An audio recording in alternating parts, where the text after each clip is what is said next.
Alright, today we're going to be doing a comparison on Dr. Evazan from the Retro Collection and the Vintage Collection. Let's get started.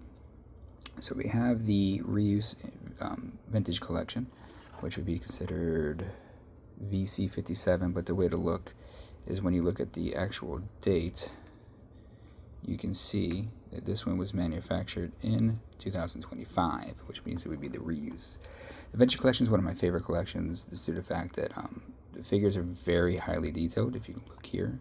But the reality, I do love the card backs. The lithos on the Vintage Collection are just a stunt reminder of the 1970s to 80s original Star Wars figures.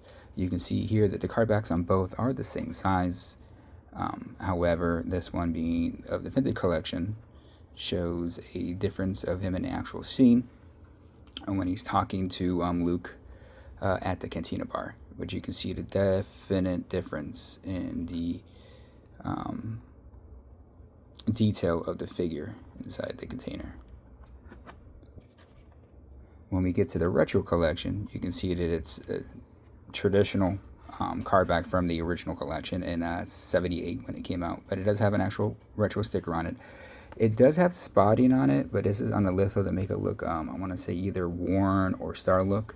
But if you compare, they both have the racetrack, they both have Star Wars, they both have Luke and Leia in the original logo. But this one kind of represents the style of the old figures, non-opposable arms, other than shoulders move, retro guns. You can see that with the blaster and the side blaster. However, they never made an original figure of Dr. Evans in the 1978 to 79 line when Star Wars came out. So this would be a difference. Again, racetrack the same, and the card back is actually more traditional.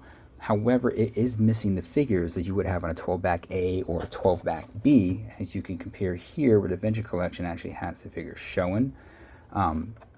But between the both figures, I really do enjoy both. I think the lithos on both are great. However, I'm more of the traditional look, so from the actual movie cuts. So the retro would get my approval on the litho back. However, as in detail of the figure, I would say that the vintage would be a better collection. However, this one you can get at GameStop, Target, Walmart, depending on your location. This one, on the other, comes in the 6-pack of the third version of the Star Wars retro box. So it does come in that set. You can notice that because it has an unpunched litho, or card back I should say, and it does have the warning label, but with the original sticker. So I hope you guys enjoyed this little comparison between the two. Thank you again, and come see more at Galactic Trader and visit the website, visit my eBay Galactic Traders Outposts. And thank you and have a great day.